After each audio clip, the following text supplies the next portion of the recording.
Hello everyone, বিস্টিস ব্লগে সবাইকে স্বাগতম। আমি চলে এসেছি নতুন একটা ভিডিও নিয়ে। আজকে আপনাদের সাথে শেয়ার করছি খাসির মাংসের রেজালা, যেটা আমি আমার মতো ঘরোয়া পদ্ধতিতে রান্না করেছি। এখানে নিয়েছি হাফ কেজি থেকে একটু বেশি পরিমাণ খাসির মাংস।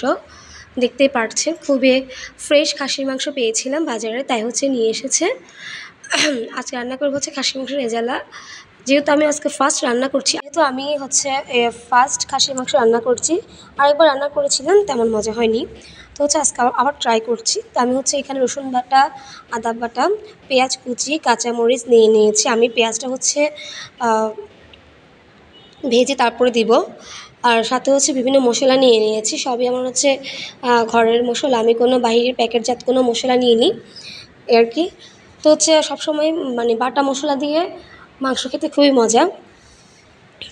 দেখতে পারতেছি। ওর সাথে আমি বাদাম বাটাও নিয়েছি। আর বাদাম বাটা দিলে মাংস ফ্লেভার এবং স্বাদটা খুবই ভালো হয় এবং গ্রেভিটাও অনেক টেস্ট হয়। তারপর এখানে নিয়ে নিয়েছি তেজপাতা, লং, এলাচ, দারচিনি, তারপর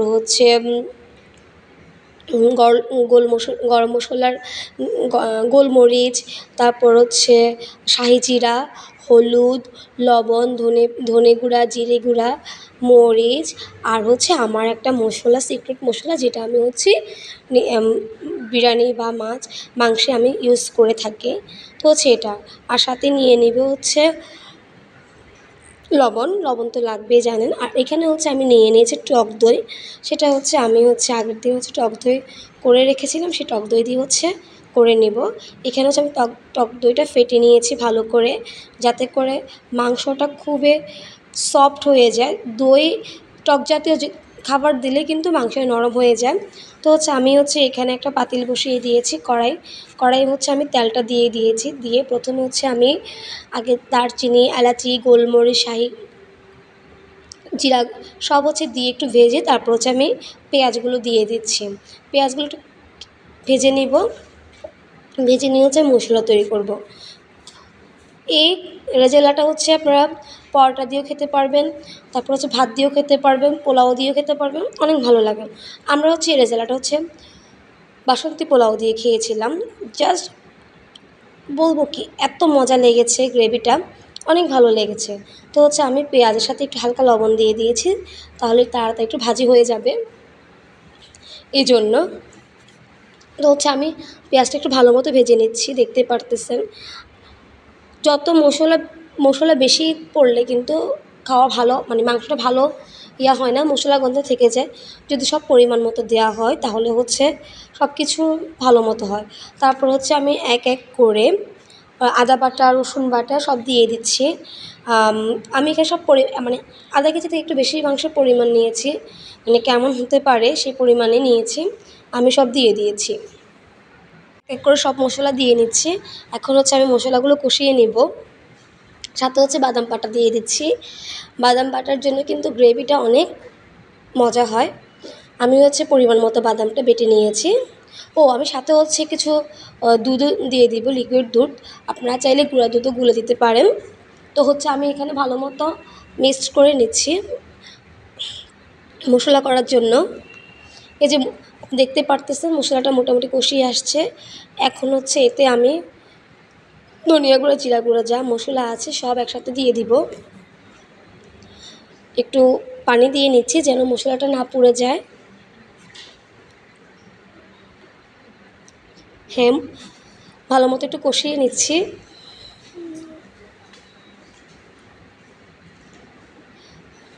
মশলার উপরে যদি তেল না উঠে তাহলে বুঝবেন যে মশলা তো কষানো হয়নি। এই যেহেতু তেল মশলার উপর উঠে এসেছে, সেহেতু মশলাটা ভালো মতন কষানো হয়ে গেছে। এখন আমি হলুদের গুঁড়া দিয়ে দিচ্ছি। হলুদের গুঁড়া, মরিচের গুঁড়া, যত মশলা আছে সব আমি একসাথে দিয়ে ভালো মতো একটা পেস্ট করে নেব। সবগুলো আমি পরিমাণ মতো দিয়ে দিয়েছি। যদি মশলার পরিমাণটা বেশি হয়ে যায় তাহলে মাংসটা খেতে ভালো লাগবে না। কার কার খাসির মাংস পছন্দ কমেন্ট করে জানাবেন।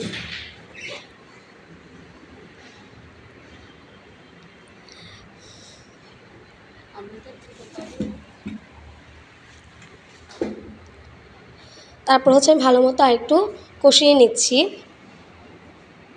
যতক্ষণ পর্যন্ত এখান থেকে তেল উঠে আসবে না মশলা থেকে, ততক্ষণ পর্যন্ত আমি মশলাটা কষাতে থাকবো। আর কেউ চাইলে এটা সরিষার তেল দিয়ে রান্না করতে পারেন। সরিষার তেল দিয়ে রান্না করলে ফ্লেভারটা আরও সুন্দর হয়। দেখতে পারতেছেন মশলাটা খুব সুন্দরভাবে কষানো হয়েছে আর অনেক সুন্দরভাবে এটা ইয়া করে উঠতেছে, তেল বেশি উঠতেছে। তারপর হচ্ছে আমি এক এক করে খাসির মাংসগুলো দিয়ে দিচ্ছি।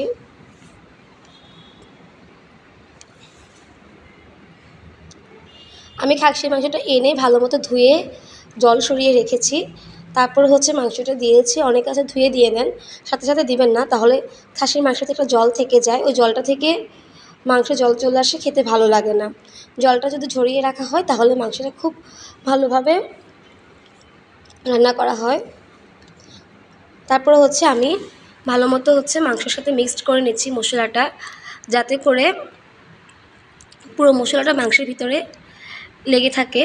তারপরে হচ্ছে আমি এভাবে কষিয়ে নিব,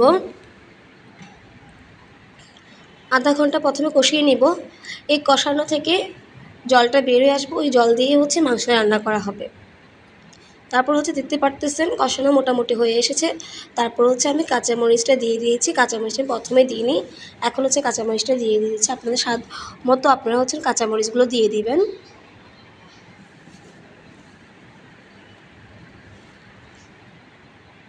এই যে খাসির মাংস একটু সময় নিয়ে রান্না করতে হয়, যেহেতু খাসির মাংসে সময় লাগে, সেহেতু হচ্ছে আপনারা আগে চাইলে কেউ সব কিছু মশলা দিয়ে মেখে রেখে দিতে পারেন, বা আপনারা চাইলে একসাথে কষিয়েও দিতে পারেন। তো আমি হচ্ছে কষিয়ে রান্না করি। তারপর হচ্ছে আমি টক দইটা দিয়ে দিয়েছি। টক দইটা দেওয়ার কারণে গ্রেভিটা আরও টেস্ট হবে আর মাংসটা খুবই তাড়াতাড়ি সিদ্ধ হয়ে যাবে। তো হচ্ছে আমি যে মাংস থেকে জল যতটুকু ছিল ওই পরিমাণ জলটুকু দিয়ে এবং যে টক দইটা দিয়েছি ওইটা দিয়ে হচ্ছে রান্না করব। আমি এর বাইরে আর কোনো জল ব্যবহার করব না, কারণ জল দিলে সে মাংসটা খেতে ভালো লাগবে না, রেজালাটা পাতলা হয়ে যাবে গ্রেভিটা। তাই হচ্ছে আমি কোনো জল ইউজ করব না। এখন হচ্ছে আমি মাংসটা হচ্ছে সিদ্ধ হওয়ার জন্য মিডিয়াম আঁচে রেখে দেব। তারপর হচ্ছে আমি আমার স্বাদ মতো লবণটা দিয়ে দিয়েছি। কেউ চাইলে এটার মধ্যে দুধও দিতে পারেন, যাদের যারা পানি দিবেন না তারা লিকুইড দুধ দিয়েও হচ্ছে রান্না করতে পারেন মাংসটা। তো হচ্ছে ভালো মতো হচ্ছে আমি মিক্সড করে নিচ্ছি। দেখতেই পারতেছেন অলরেডি মাংস থেকে একটা গ্রেভির মতো পানি বের হয়ে আসছে। এই গ্রেভিটাই হচ্ছে রুটি, পরোটা বা ভাত বা পোলাও দিয়ে খেতে অনেক মজা।